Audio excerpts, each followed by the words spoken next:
Class. या हम सभी अपने जीवन में सुख और गुणों की अभिवृद्धि के लिए नीति के विषयों का श्रवण कर रहे हैं। नीतिकार हमें सिखाते हैं कि जिंदगी हम अपने हिसाब से जीते हैं, लेकिन जिंदगी हमें असल मायने में वक्त के हिसाब से जीना चाहिए। कुछ लोग होते हैं अक्खड़, मुझे तो जो लगेगा मैं वो करूँगा, मुझे तो यही ठीक लगता है मैं यही करूँगा, मुझे ऐसा अच्छा लगता है मैं ऐसा करूँगा, मुझे ऐसा अच्छा नहीं लगता मैं ऐसा नहीं करूँगा। तो जो लोग जिंदगी को अपने हिसाब से जीते हैं वो कभी खुश नहीं रह पाते हैं। जिंदगी को जिंदगी के हिसाब से जीना सीखो। प्रकृति भी यही कहती है। जो जिस देश में रहता है प्रकृति उसको उसके अनुरूप वो चीजें देती है। अगर आप रेगिस्तान की तरफ जाओगे तो वहां के लोग कैसे जिएंगे, तो वहां पर ड्राई फ्रूट्स, वहां पर प्रकृति ने इतने ऐसे ऐसे प्रकार के ड्राई फ्रूट्स दिए हैं कि वो उसको खा के ठंडी गर्मी निकाल सकते हैं।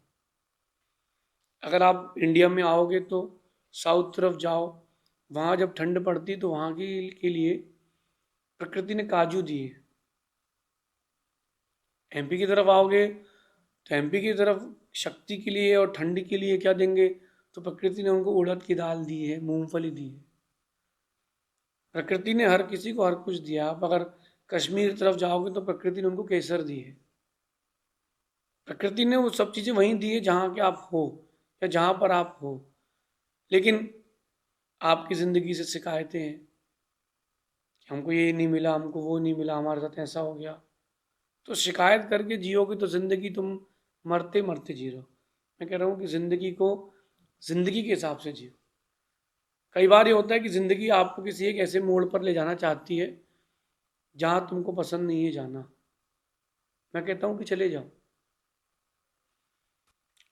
ज़िंदगी तुम्हें जिस मोड़ पर ले जा रही है, जैसे ले जा रही है, उसके साथ बहते जाओ। बहुत सारे निर्णय हमें ज़िंदगी के हिसाब से भी ले लेना चाहिए। मैंने 10th के बाद सोचा कि क्या करें पढ़ाई में, तो मैंने सोचा कि चलो बायो ले लेते हैं। बायो ले लिया तो वहाँ पहले दिन देखा उन्होंने मैटर खोला टीचर ने, तो हमारा तो दिमाग ही खुल गया। मैंने कहा अपन तो नहीं देख पाएंगे। अब वो इज्जत वाली बात है, तो बोले फिजिक्स केमिस्ट्री मैथ्स ले लेते हैं। फिजिक्स की क्लास में बैठा, 3 लाइन का फॉर्मूला, पहले दिन ही मैंने कहा क्लास छोड़ो, 3 लाइन का फॉर्मूला कहाँ याद कर पाएंगे। चलो भैया कंप्यूटर कॉमर्स में आ गए, तो ज़िंदगी मुझे बायो से उठा के कॉमर्स तक ले आई। फिर कॉमर्स जब करके मैं 12th करके निकला तो मैं बीकॉम में चला गया। ज़िंदगी ने उठा के मुझे बीबीए में रख दिया, बीबीए से एमबीए में रख दिया। आज पूरा मैनेजमेंट काम आ रहा है। तो हम जिंदगी के हिसाब से बहते गए, तो हमको वो सब मिला जो हमको हमारे लिए ज़रूरी था, जो हमारे लिए ज़रूरी था। यही बात आप लोगों को आज समझना है। जो आप लोगों के लिए ज़िंदगी दे रही है उसको एक्सेप्ट करो। एक लॉ ऑफ ग्रेविटी आता है, लॉ ऑफ अट्रैक्शन आता है, एक लॉ ऑफ एक्सेप्टेंस भी आता है, स्वीकारता का सिद्धांत। मैं इसी लॉ पर जीता हूँ क्योंकि मुझे लॉ बहुत पसंद है। ये लॉ मुझे बहुत पसंद है, इसलिए मैं इस लॉ में जीता हूँ। स्वीकारता का सिद्धांत, लॉ ऑफ एक्सेप्टेंस। लाइफ जो दे रही है उसको एक्सेप्ट कर लो। 1 मिनट के लिए अजूम करो कि आप किसी के यहाँ खाना खाने गए हो, अपने पहचान की अपने परिचय दिए। अब जब आप भोजन करने गए हो तो उसने आपको दाल रोटी सब्जी पूड़ी सब कुछ दिया, पापड़ भी दे दिया, मीठा भी दे दिया। उसने आपको अचार नहीं दिया है, और आपकी इच्छा हो रही है, अचार की खुशबू आ रही है कि अचार तो खाना है, आज तो अचार खाना है। वो अचार दे ही नहीं रहा। वो अचार नहीं मिला, इसके चक्कर में आपको रसगुल्ले का स्वाद नहीं आया, पूड़ी का स्वाद नहीं आया, गट्टे की सब्जी का स्वाद नहीं आया। उसने आपको ठंडाई दी, दूध दिया, आपको किसी भी चीज़ का स्वाद नहीं आ रहा, क्योंकि मन में तो अचार फिक्स है। और आप भोजन तो कर लेते हो लेकिन उसके बाद दुखी लौट के आते हो, बताओ उसने अचार नहीं दिया। एक चम्मच अचार के लिए आपने पूरे भोजन का स्वाद खो दिया। जिंदगी भी आपके साथ, जिंदगी में भी आपके साथ ऐसे ही होता है। जब आप जिंदगी जीते हो तो आप वो थोड़ी सी अचार के चक्कर में पूरी जिंदगी बर्बाद कर देते हो कि ये नहीं मिला, जिंदगी से ये नहीं मिला, जिंदगी से वो नहीं मिला। अरे ये क्यों सोच रहे हैं कि जिंदगी ने क्या दिया क्या नहीं दिया। ये सोचो कि जिंदगी तो मिली है। बरसात के मौसम की कहानी सुनाऊंगा तो आप सोचोगे कि ऐसे भी लोग हैं। एक पिता, दो बच्चे, बरसात का मौसम, तेज तूफान आया, झोपड़ी उड़ गई। जैसे तैसे उन्होंने अपना सामान समेट पाए। सामान में क्या था? दो तीन जोड़ी कपड़े, गद्दे, चटाई और कुछ बर्तन। ये उसकी असेट थी, पूंजी थी। तूफान से तो सब उड़ गया। उसके बाद पानी गिरना चालू हो गया। एक प्लाई का टुकड़ा था जिसको वो गेट बना के रखे थे। माँ थी नहीं उसकी, माँ खत्म हो गई थी, बच्चों की माँ। दोनों बच्चे सर पर प्लाई लेके खड़े हुए हैं, वहीं पानी गिर रहा है। पिताजी ने मिट्टी इकट्ठी करके चूल्हा जला दिया और चावल उबाल रहे हैं, खिचड़ी बना रहे हैं बच्चों के लिए। पिता गीला हो रहा है, बच्चे भी गीले हो रहे हैं। सिर्फ प्लाई चूल्हे के ऊपर लगा के रखे। चूल्हा कैसे जलाया होगा, एक मिनट के लिए सोचना। आप लोग तो जिंदगी से शिकायत करते रहते हो। कभी ऐसे लोगों के पास भी जाकर के देखो कि क्या जिंदगी है उनके पास। तुम्हारे पास बरसात में छत तो है, पेट भरने के लिए दाना तो है। उनके पास तो पेट भरने के लिए अग्नि भी नहीं है। लकड़ी गीली हो गई, कैसे उसे चूल्हा जलाया होगा आप सोचो। 5 बजे का भूखा इंसान, उसको रात को 10 बजे खाना मिला, 11 बजे, वो भी इतनी मेहनत करने के बाद। और आप जिंदगी से शिकायत करते हो कि जिंदगी ने हमें कुछ नहीं दिया। एक मिनट के लिए सोचो कि जितना तुमको दिया उतना कितनों को दिया। अब वो इंसान भी अगर ये बात सोचे तो देखे कि कम से कम हाथ पैर तो दिए हैं। काम करने के लिए ऐसे भी लोग हैं जिनकी तो हाथ पैर भी नहीं है। ऐसे भी लोग हैं जिनके हाथ पैर सब कुछ, दिमाग ही नहीं है। वो अ, बचपन से ही मेंटल डिसऑर्डर है उनका। जिंदगी ने बहुत अच्छा दिया है आपको। ये मत सोचो कि खराब दिया है। जिंदगी ने आपको बहुत अच्छा दिया है, एक्सेप्ट करो। जिंदगी को शिकायत करके मत जियो कि हमको, हमारे साथ ऐसा हो गया और हमारे साथ वैसा हो गया।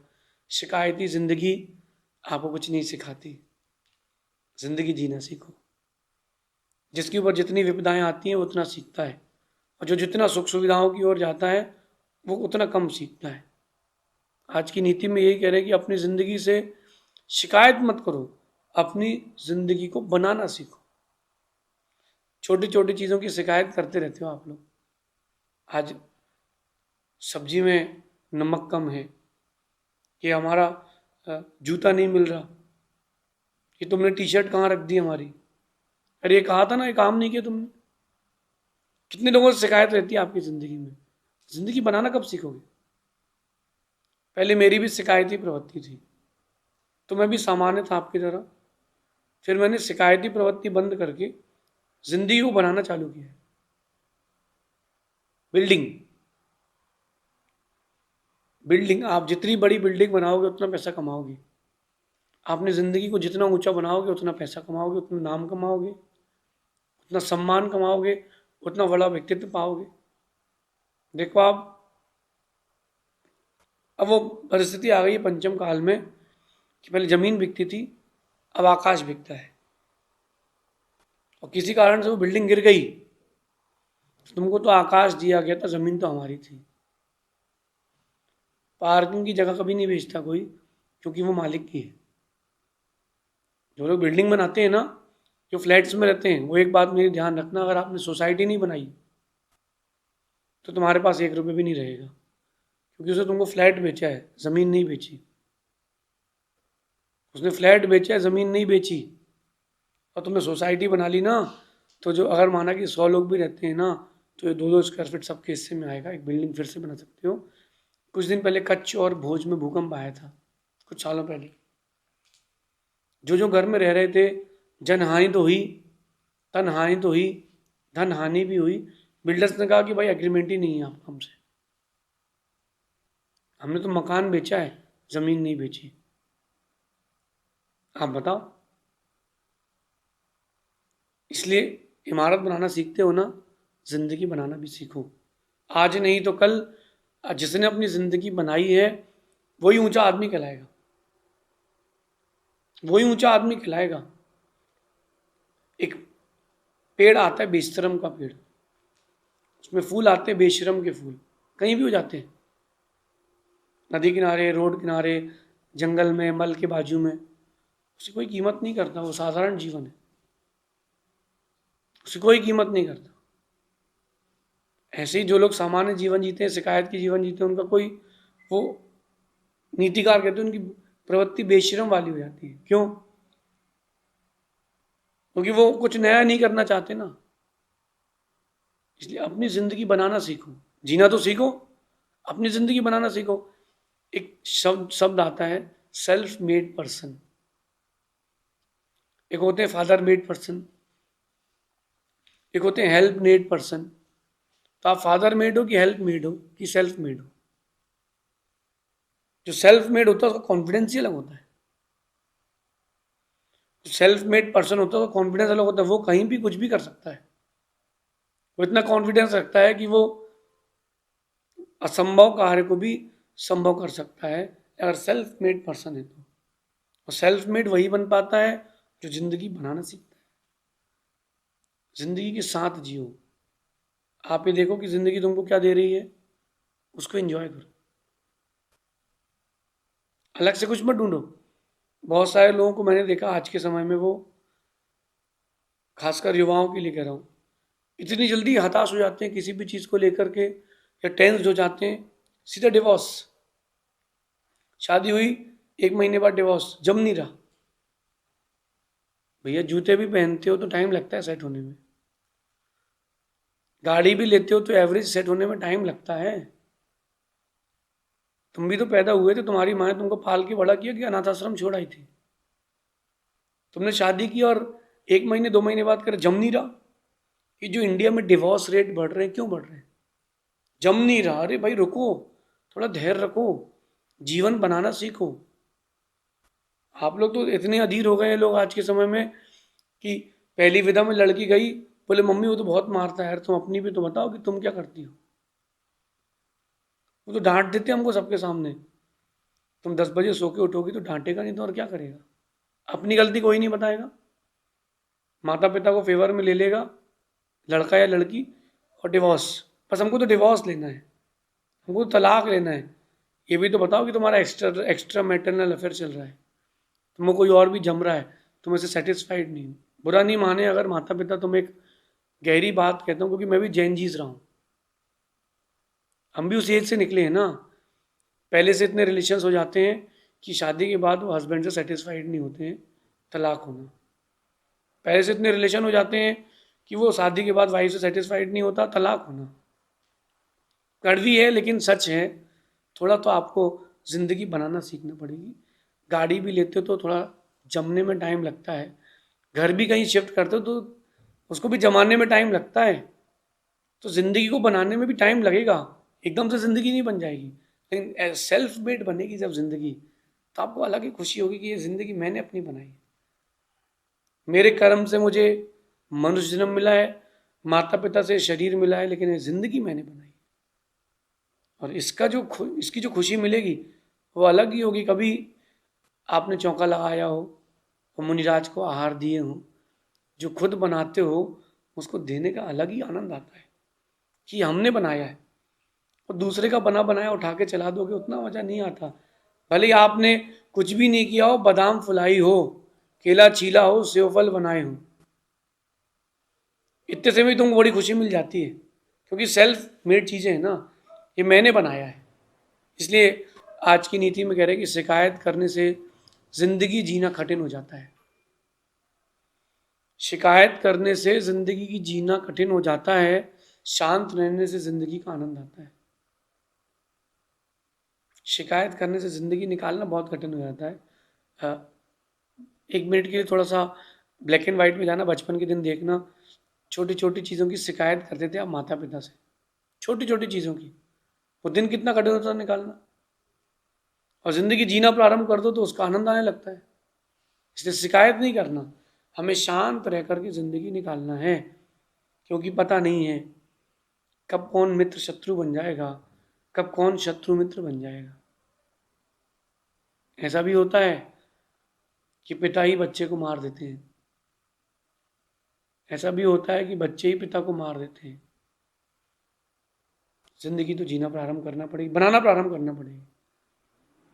छोटा सा बच्चा जो आज का जन्मा बच्चा है, उसको नहीं पता कि मीठा क्या होता है, नमकीन क्या होता है, उसको नहीं पता। वो तो आप उसको सिखाते हो कि बेटा ये आलू है, ये प्याज है, खाओ। ये टॉफ़ी, बच्चे को क्या पता कि टॉफ़ी क्या होती है?